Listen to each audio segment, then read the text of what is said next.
Are you people increasing tax? No. That I can say confidently. We have no plans to increase taxes. Yeah. In fact, we want to reduce them by eliminating many taxes. And I have to say this is a plan, not a promise. Okay. The idea is to reduce the over 60 different taxes we have officially. Unofficially, there are more than that. We want to be able to reduce that to a single digit. So that across federal government, state, and local government, you don't pay more than 10 taxes. So we are confident that this is possible with the support from everyone. Yeah, the president said it made a statement that the era of borrowing to fund public expenditure is over. How is he going to be able to do that, especially now that we don't have money? Do we have money? We don't. We don't. We're still borrowing. But I think the plan is to get from where we are now to where we like to be, which is be able to fund your operations yourself. Last year, the federal government spent close to 96% of its revenue just servicing debt. With that, there's nothing left for development. You have to borrow to do almost everything. And the cost of borrowing is so high, it creates a further problem the subsequent year. So we have to reset. Okay. So what the president is hoping we'll be able to do is, if you are going to repeal so many taxes, you are not introducing new ones. How do you raise the revenue to balance the budget? We think that the tax gap, which is the difference between what you are collecting and what you should be collecting as we speak today, we think is around 20 trillion naira. That 20 trillion naira was estimated based on the African average. So we're not even going beyond Africa. Okay. The average tax to GDP ratio for Africa is 16%. Okay. If you take out Nigeria and you recalculate that average, it is 18%. So Nigeria should just get to the African average. That's where the 18% came from. Now, if you take that 18%, Nigeria's GDP is roughly about 200 trillion naira today. So that gives you about 36 trillion. We currently collect across all levels of government about 16. So easily, this rough estimate makes a lot of sense to me that the gap is around 20 trillion. So which means all you need to do is get people who need to pay that are not paying. Some are not paying at all. Some are not paying correctly. You now see that the burden is falling disproportionately on the poorest people, who are actually the people you should protect. And this also came up in, I think it was, must have been 2017 or thereabout, when the former vice president, Yemi Osibajo, was acting as the president, and we launched the voluntary asset income declaration scheme, a tax amnesty. And the data that the government had showed that 96% of people paying the taxes at the state level were PAYE people. Yeah, civil servant, people struggling to survive. It was heartbreaking for me.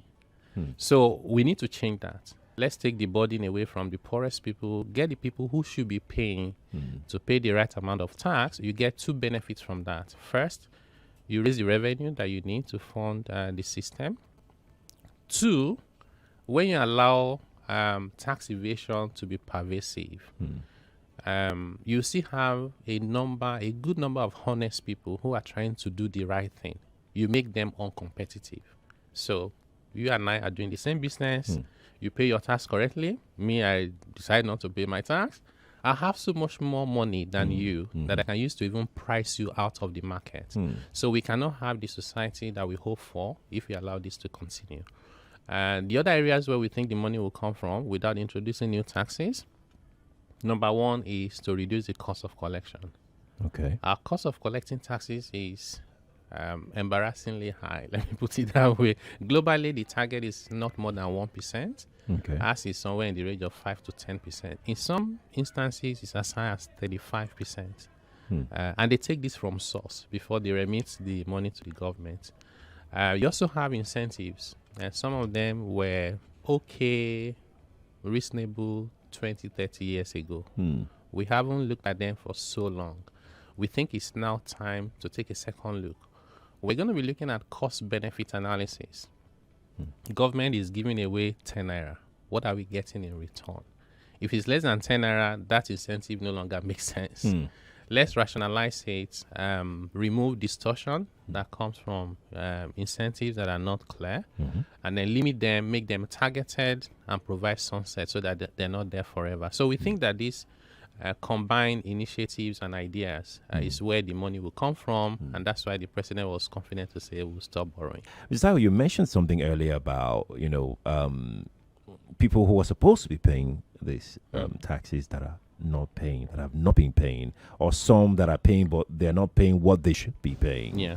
So that speaks to one thing for me, a defective system, a structure that has been compromised, and you still have these players in this structure. Yes. How do you intend to do all Very this? good question, my brother. So, so these people actually cut across. Some of them are high net worth individuals. Some Exactly. of them they manage large businesses. Some of them are even in the public sector. So you have sometimes even some government-owned enterprises that are into business and not paying their taxes correctly. In fact, from the Auditor General's report, you also find some MDAs even after they've collected money from contractors. So the law says if you award a contract, both the value-added tax and the withholding tax should be retained by the government agency or ministry, and you remit to the relevant account. They refuse to remit this in some cases. So we need to address that. And I think that almost every country in the world, if you allow misbehavior to go unpunished, or you allow very little or no consequences, more people will do it because you've given them incentives to do it. So I do not think that Nigerians are just bad people, right? It's because the system has been a sort of an enabler for this to continue for so long. And we're now saying, no, we don't want that to continue anymore. If we think, for example, that we shouldn't be paying, and that's my personal view, we shouldn't ask companies to pay 30% corporate income tax, 3% education tax, information technology. If we add it up, companies in Nigeria are paying close to 40%. This is one of the highest in the world. Maybe the conversation is it should be 25%. But whatever it is that we agree on, using data and evidence, everybody should pay it. There should be no exceptions. There should be no entity that is above the law and they can do whatever they like. So is there going to be a conversation between your committee and stakeholders, Yes. Manufacturers Association of Nigeria, for instance, the other groups? Are you going to have conversations on this? Is it going to be a mutual agreement? Wonderful question. This is at the heart of what we want to do. So we have a long list of membership. Of course, we can't include everyone. So what we are then doing is we're going to have extensive stakeholder engagement, and we have so many groups, including people living with disability. Oh, brilliant. We have traders, we have farmers, we have Nigerians in the diaspora, because sometimes we don't remember that they are a key stakeholder. They are still Nigerians. It doesn't matter which other citizenship that they have. Real estate sector, transport, haulage, hospitality, creative sector as well. The entertainment, even the media. We're going to be coming to you guys, apart from, inviting me to talk to you like this. Right. MSMEs, fintech, capital market. It's a long list. We're speaking to everyone. We do not want to pretend that we know all the answers. We want to be able to co-create this solution with the Nigerian people.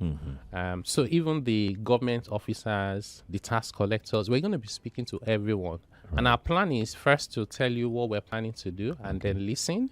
Okay. And then we come back and give you the feedback. You told us to do 1, 2, 3, 4. We're doing 1, 2, 3, 4. We are unable to do for the following reasons, right? Because sometimes people may not always agree with everything you want. And to be honest, without preempting this consultation, I expect everybody will look for incentives to give us more incentive, right? Yeah. And it's actually impossible to give everybody incentive, but you need to then explain, for example, if you're unable to grant it, the reasons why you're unable to do so and what else you're giving in exchange for not giving incentives. Mr. Taiwo, another thing that one of the reservations for people is the fact that there's that issue of multiple taxation. So people pay the federal, they pay the state, they pay the local government. In some instances, the local government is turning into another thing entirely because there's hardly a record for this. I mean, look, you are the expert here. Is there a plan to harmonize all of this? Yes. The answer is yes. In my previous role as the research director for the Nigeria Economy Summit Group, we did a national study, and we're speaking to Nigerian people, businesses, small and large, and then to tax officers.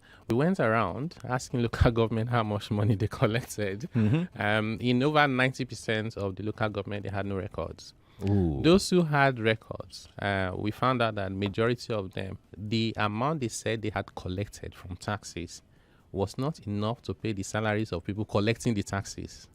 So, which means on paper, if you close, if you close down those units and say, let's not collect any taxes, government will be better off.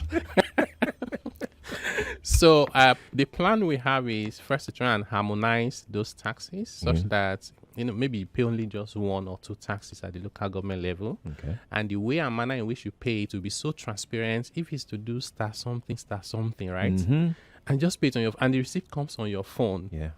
So that way there's nobody intercepting it, giving you fake receipts. And we also hope that we'll be able to develop like a template model for states. So we say this is how to harmonize all your taxes along with your local government in one document.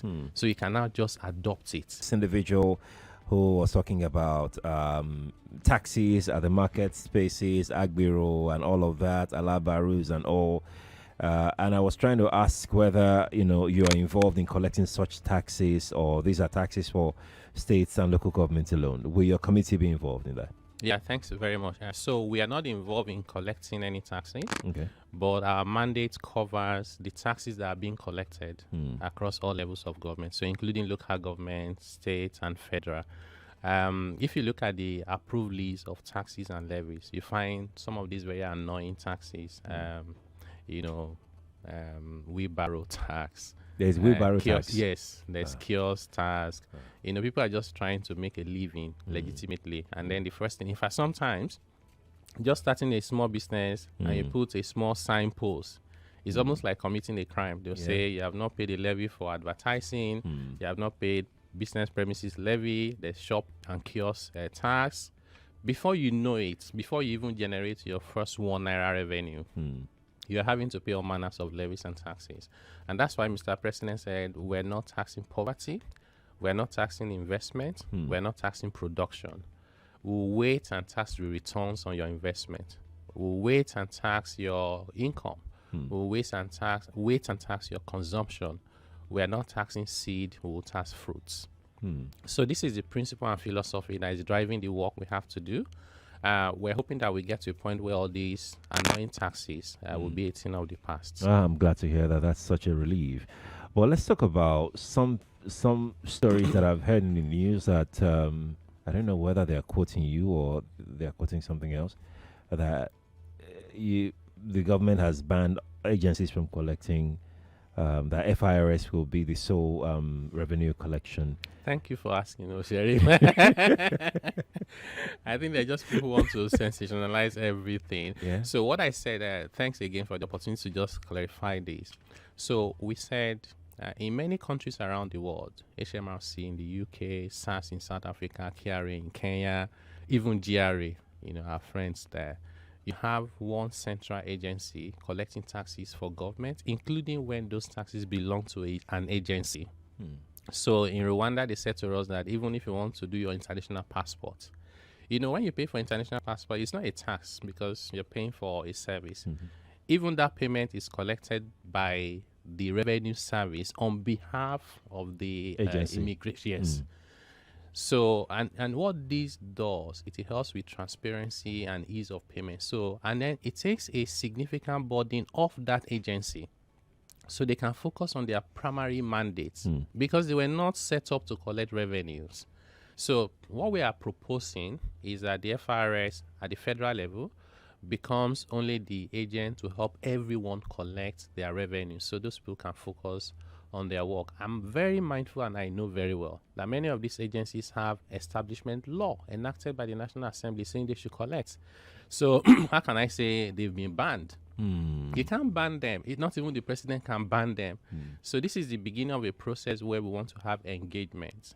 And once we have the buy-in from these agencies with the political will, then we go to the National Assembly and say, we've now agreed as Nigerians that we want to do these things more efficiently. Help us amend the law.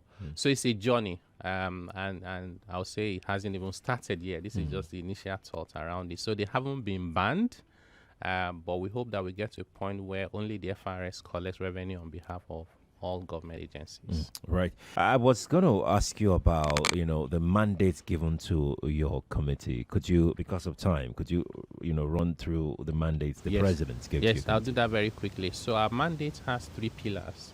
The first one is fiscal governance, which is really, if you say there's a threshold for borrowing, your deficit should not exceed this, we should respect that. But we're going to start by saying, are those limits what we want now? And then we'll set the right ones, and then we must respect them. How do you ensure there's coordination between fiscal and monetary authority, not like doing Naira redesign and the minister is not aware? So those issues are covered under fiscal governance. Yeah. Then the second one is revenue transformation. This is where we're saying, how do we ensure that you don't tax poor people? You don't tax investment. How do you ensure that the people who should pay are paying the right amount of tax and paying it correctly and at the right time to the right authorities? And this is also where we're going to be looking at how do you administer taxes. We don't want people to pay cash anymore. So simplify so they can pay through multiple channels that are auditable and credible as well. And the last one, because of time, is growth facilitation. Now, that is saying, how can you make your economy competitive? Our hope and aspiration is that Nigeria will become the center or hub for fintech, for headquarters companies, for innovation and research, as well as financial center for Africa. And to be honest, why should anybody not want to come to Nigeria if they have a business in Africa? We have young people who want to, not all of them want to travel abroad. They want to be here and work for global organizations and earn dollars. Our laws come in the way of doing that today. We say that doesn't make a lot of sense. Let's fix the law so that Nigerians will have the opportunity to earn dollars while they are in Nigeria if they don't want to relocate. Do you have timeline that you want to do all of these things? Yes, indeed. The first 30 days, which started 2 days ago, now 28 days left. It's 2 days ago now. Is what we call the quick wins. So what we do on that are the things that are not controversial, where there's this broad consensus, but nobody did anything about them. We'll try and fix them in 30 days. Then 6 months is critical reforms. Here we're going to be even rewriting the tax laws to simplify them, make them easy, if possible, convert them to major languages that people can understand. And then 1 year is for implementation. Now, both the 30 days, 6 months, and 1 year will run concurrently, which means if we come up with a brilliant idea today, we discuss with stakeholders and the policymakers approve it. If we need to draft an executive order, we draft it and it will be signed the day after. And we move on to the next one. Nice. Yeah, so this is not a committee where you write a beautiful report and then you hope and pray that it's implemented. We've done that for many decades. It hasn't worked. In fact, I'm so hopeful that if this can work out, it becomes a template for other areas of reforms in our country.